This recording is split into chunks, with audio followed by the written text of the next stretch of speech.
गौतम बुद्ध हमेशा अपने शिष्यों से कहा करते थे कि हमारी जीभ दुनिया की सबसे तेज चाकू है और दुनिया में सबसे खतरनाक हथियार हमारे शब्द हैं, जो बिना किसी खून खराबे के लोगों को अंदर ही अंदर मार सकते हैं। हमारे शब्द हमारी ताकत है, लेकिन यह कमजोरी भी हो सकते हैं अगर हमें नहीं पता कि कब, कहां और कितना बोलना है।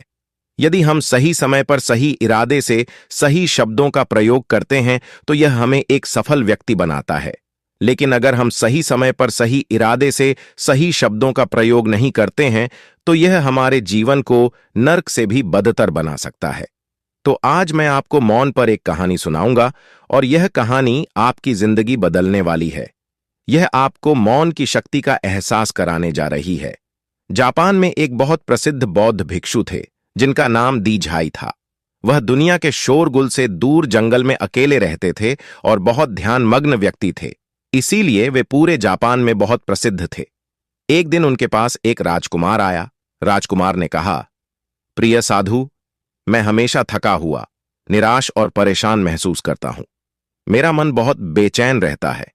हालांकि मेरे पास सब कुछ है, धन, प्रसिद्धि और सभी विलासिता जो एक व्यक्ति पाने की ख्वाहिश रखता है, लेकिन फिर भी मैं अंदर से खाली महसूस करता हूं।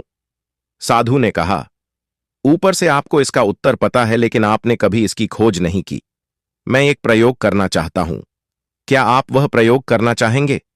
इस प्रयोग के बाद आपके जीवन में कोई अशांति और चिंता नहीं रहेगी। यह सुनकर राजकुमार बहुत उत्सुक हो गया और साधु से कहा, मुझे बताइए कि मुझे क्या करना होगा। मैं अपने मन की शांति के लिए कुछ भी करने को तैयार हूं। साधु ने शांत स्वर में उत्तर दिया, अगले 10 दिनों तक आप मेरे आश्रम में रहेंगे और सामान्य व्यक्ति की तरह रहेंगे। इन 10 दिनों तक आप अकेले मौन में बैठेंगे और जितना हो सके कम बोलेंगे। राजकुमार साधु की बात से सहमत हो गया। पहले दिन उसे लगा कि उसका मन सामान्य व्यक्ति से ज्यादा विचलित है। उसके मन में तरह तरह के सवाल उठ रहे थे और वह आम लोगों की तरह जीवन जीने में असहज महसूस कर रहा था। उसके भीतर बोलने की प्रबल इच्छा थी, पर वह मौन रहा और एक शब्द भी नहीं बोला।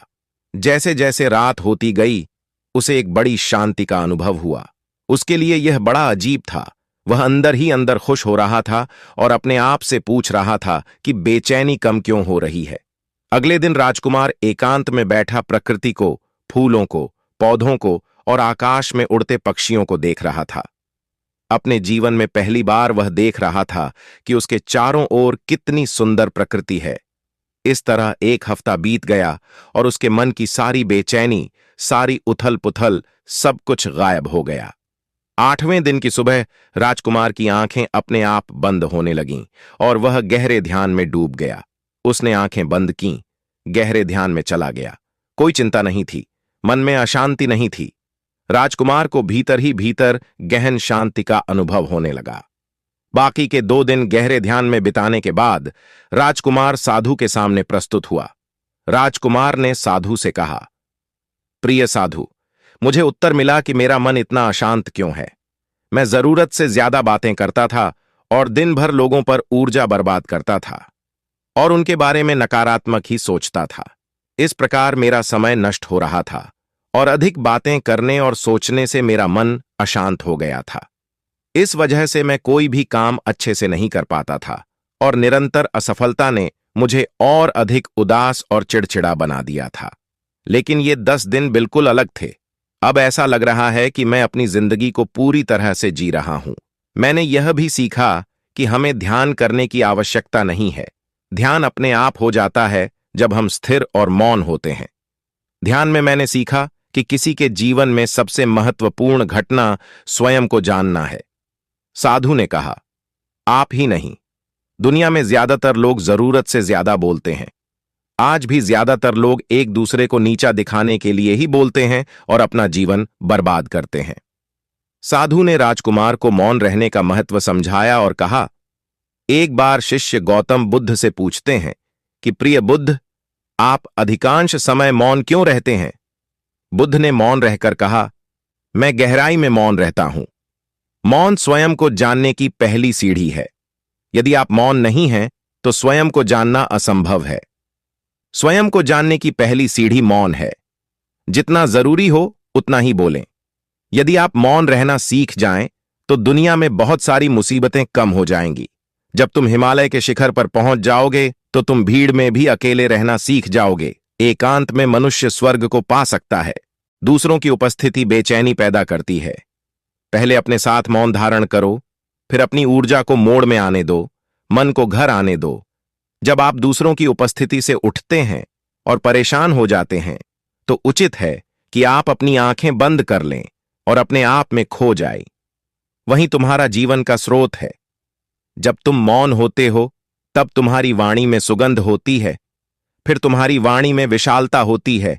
जब तुम्हारी वाणी में संगीत होता है, तो तुम्हारे बोलने का असर होता है। साधु की बातें सुनकर राजकुमार ने मौन रहने का महत्व समझा और धन्यवाद कहकर अपने महल में वापस लौट गया। दोस्तों, आपने भी अनुभव किया होगा कि ज्यादा बातें करने से मन शांत हो जाता है और हम अपने मन के साथ साथ अपने ध्यान पर भी नियंत्रण खो देते हैं। जो लोग बहुत अधिक बातें करते हैं, उनमें किसी एक कार्य पर ध्यान केंद्रित करने की क्षमता नहीं होती है। इसलिए वे अपने किसी भी लक्ष्य पर पूरी तरह से ध्यान केंद्रित नहीं कर पाते हैं और मनचाही सफलता प्राप्त नहीं कर पाते हैं। जो लोग कम बोलते हैं और अपनी बात पर टिके रहते हैं, उन्हें सम्मान मिलता है।